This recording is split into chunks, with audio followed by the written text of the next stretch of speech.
Fala pessoal, tudo bem? Beleza? Hoje nós vamos estar falando um pouquinho ainda sobre a OCI e o escopo da nossa apresentação hoje são os Storage Services, né? Ao término da nossa apresentação você vai saber o que é e quando utilizar cada um dos Storage Services da OCI. Entre eles nós temos o Block Storage, o Local NVMe, o File Storage e o Object Storage. Como que você decide qual que você vai utilizar, né? Depende do tipo do dado que você vai armazenar, se ele é persistente ou não persistente, qual que é a performance que você precisa, como que eles serão acessados, quais protocolos de acesso, né? Qual que é a durabilidade que eu preciso ter para esse dado, tá bom? Então, geralmente respondendo essas perguntas, você já consegue saber qual que é o serviço que vai te atender, qual que é o storage que vai te atender, tá bom? Começando aqui pelo Block Storage, quais que são as características principais dele? Ele é atachado e desatachado da VM, das Compute Instance. Ele possui um ciclo de vida próprio, nós já vamos estar explicando isso. Ele é altamente durável e persistente, possui backups automáticos. Obviamente você tem que configurar, mas ele possui backups automáticos. Ele tem 3 opções de performance e 2 tipos de volume, o boot e o data. Então aqui, pessoal, numa region da Oracle, né, com seus availability domains e os fault domains, nós temos uma VCN com uma subnet. Dentro dessa subnet nós temos uma instância. Essa instância ela precisa de um disco de boot, no mínimo, e pode ter um disco de data, né? E estes são os blocks volumes, tá? Essa instância, ela acessa esses block volumes pela rede, tá bom? E por isso que nós dizemos que eles são atachados na VM, entendeu? Você pode atachar e desatachar ele no momento que você julgar necessário, né? Por que nós dizemos que ele tem um ciclo de vida próprio? Nós falamos isso porque caso essa VM instance tenha algum problema ou você descarte ela, os discos eles se mantêm intactos, tá? Então você pode usar esses discos aqui em outras VMs, em outros locais, entendeu? Então por isso que ele tem um ciclo de vida próprio. Isso é muito bom, tá? Além disso, pessoal, o Block Volume, Block Storage, ele é altamente durável e persistente. Porque os Block Volumes eles são replicados nos 3 fault domains, tá? Tudo isso automaticamente, não é preciso configurar nenhum software para isso, né? E além disso, o que você pode fazer para aumentar ainda mais a segurança? Você pode utilizar um Object Storage, fazer um backup dele, né, do data volume e do boot volume e jogar no Object Storage. Caso aconteça alguma coisa com o seu availability domain inteiro, tá? Você pode fazer o restore desses dados, né, desses block volumes em outra region, né, ou até mesmo na mesma region, em outra availability domain, etc. Então isso te dá uma segurança muito grande, tá bom? Com ele também é possível você automatizar, né, os backups, fazer backups periódicos. Então é muito bacana. E por que, né? Às vezes as pessoas perguntam por que eu vou fazer um backup periódico se ele já existe uma replicação dele nos fault domains. Bom, é simples, pode ocorrer até mesmo uma falha humana, né? Uma falha humana que algum colaborador, algum usuário deletou um dado a qual você ainda quer ter acesso a esse dado, você quer recuperar ele. Então, para garantir isso, você precisa fazer os backups, tá ok? Então agora vamos falar do próximo storage, que é o local NVMe. Ele possui um armazenamento local. O que eu quero dizer com local? Esse disco ele é diretamente, fisicamente ligado, tá, à compute instance que você está utilizando. Então ele não é acessível pela rede. Ele possui alta performance, um ciclo de vida conjunto, uma baixa durabilidade e ele não é persistente, tá? Então, como vocês podem ver aqui na imagem, ó, você vê que eu tentei representar que ele não é ligado pela rede, ele está fisicamente dentro dessa compute, tá bom?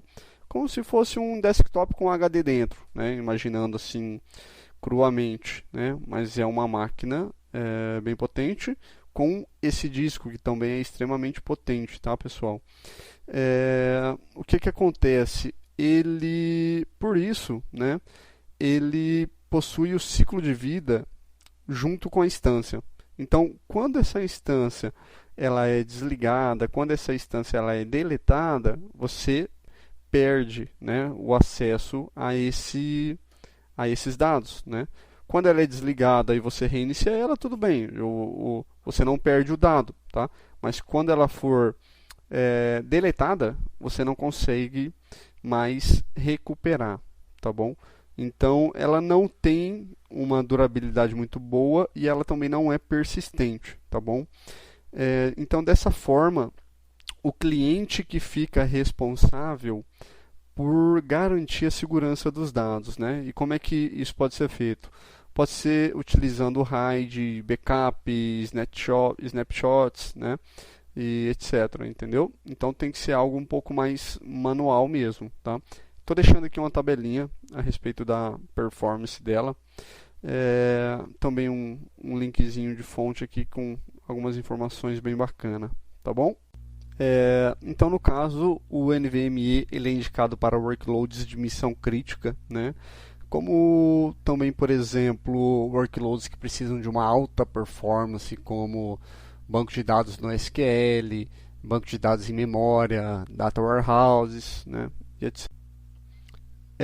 Então agora nós vamos falar um pouquinho do File Storage. Basicamente o File Storage ele é um sistema de arquivo compartilhado, né? Que você compartilha arquivos através da rede. Ele possui ciclo de vida próprio, assim como o bloco volume. Ele é altamente durável e persistente. É possível realizar snapshots com ele e os dados são criptografados, tá? Aqui eu fiz um diagramazinho para a gente simular o funcionamento de um file storage compartilhado entre duas VMs que estão em subnets diferentes, tá? Então, basicamente nós temos uma VM na subnet A, nós também temos outra VM na subnet B e nós temos arquivos que nós queremos compartilhar entre essas VMs, né? O que é o aconselhável a fazer? Criar uma subnet, uma terceira subnet C, tá? Criando o seu file storage lá dentro, né? O seu file share lá dentro. Sendo assim, você consegue aplicar regras de segurança baseado na subnet que irá acessá-lo, tá? E assim, sendo possível, né, compartilhar os arquivos entre as VMs, até mesmo com regras diferentes, tá?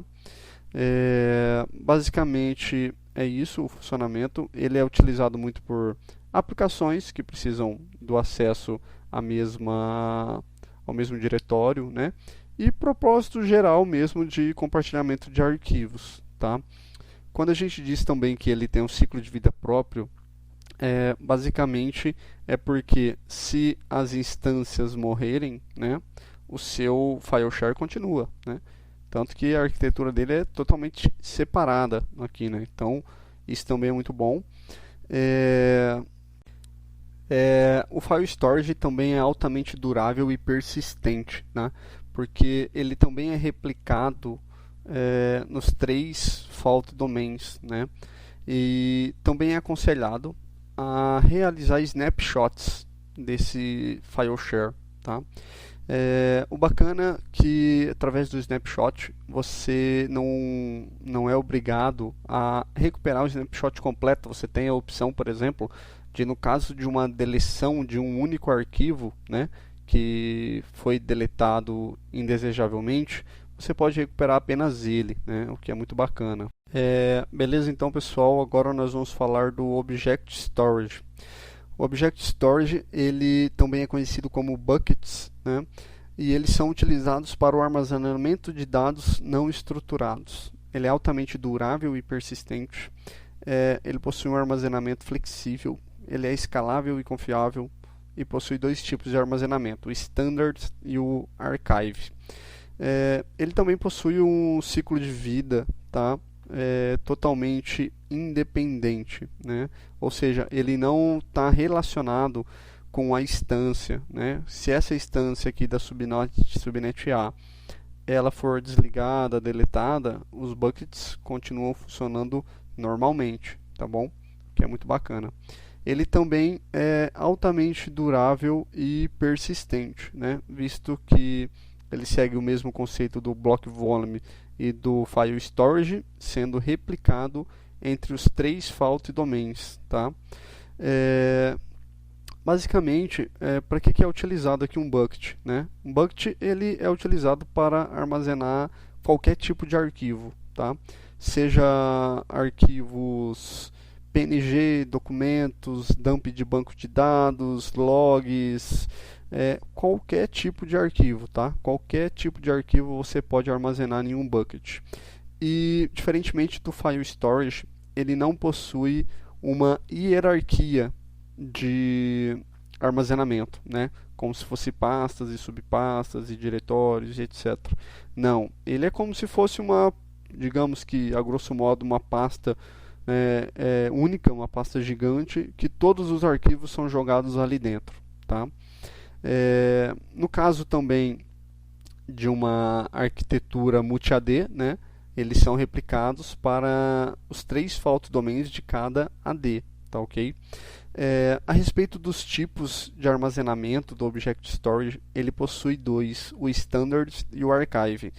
O Standard você vai utilizar para armazenar dados com acesso frequente e imediato, né? É utilizado muito para aplicações, Big Data, um backup que você precisa fazer um restore mais rápido, né? Por exemplo, uma aplicação onde um cliente clica numa imagem para fazer o download dela, que tem que ser imediato, né? Enfim, para esse tipo de uso. E o Archive você vai utilizar para armazenar dados que são acessados infrequentemente ou muito raramente, tá? Por exemplo, backups antigos. Eu não quero mais armazenar aqui backup de 30 dias para trás, não sei, backup de uma semana para trás, eu não quero ficar armazenando no meu bucket standard, né? Vou jogar lá para um archive, porque o archive ele é 10 vezes mais barato do que um standard, né? Só que no momento que você precisa acessar esse dado, ele tem um downtime, né? Ele tem um delay. Você tem que solicitar, né, via console ou alguma outra ferramenta, que você quer fazer o download daquele dado, né? E ele pode demorar algumas horas, tá bom? Se eu não me engano, até 4 horas, alguma coisa assim, tá bom? É muito bacana trabalhar com Object Storage, tá? É possível você trabalhar através da console, SDKs, APIs, é muito facilitado, tá? Esse trabalho com ele. Uma coisa bacana também do Object Storage é que ele possui uma integração, uma replicação cross-region, né? O que é isso? Replicação entre regiões diferentes. Então, imagina aqui, ó, nós temos uma region A que possui um bucket que está sendo acessado tanto do ambiente on-premises quanto de uma VM. Esse bucket ele já é replicado em 3 fault domains. Bacana. Mas ainda assim, se você quiser proteger mais ainda os seus dados, você pode replicar essas informações para outra região. E quando ele é replicado para essa região, para essa outra região, ele ainda assim é replicado para os 3 fault domains, tá? Então te garante aí uma durabilidade excelente, tá bom? É muito bom isso aqui, pessoal. Bom, pessoal, beleza então. Eu espero que eu tenha sanado a maioria das dúvidas de vocês. E para finalizar, eu deixo uma tabela comparativa aqui entre os tipos de storages, né, e suas características, tá bom? Também deixo a fonte aqui. grande parte das informações dessa apresentação, né, foram retiradas de um próprio treinamento da Oracle, como também de experiência própria, tá bem? É isso aí, agradeço a todos. Qualquer dúvida, estou à disposição. Estou sempre aberto a feedbacks também, né? Podem me adicionar nas redes sociais. É isso aí, pessoal. Grande abraço. Tchau, tchau.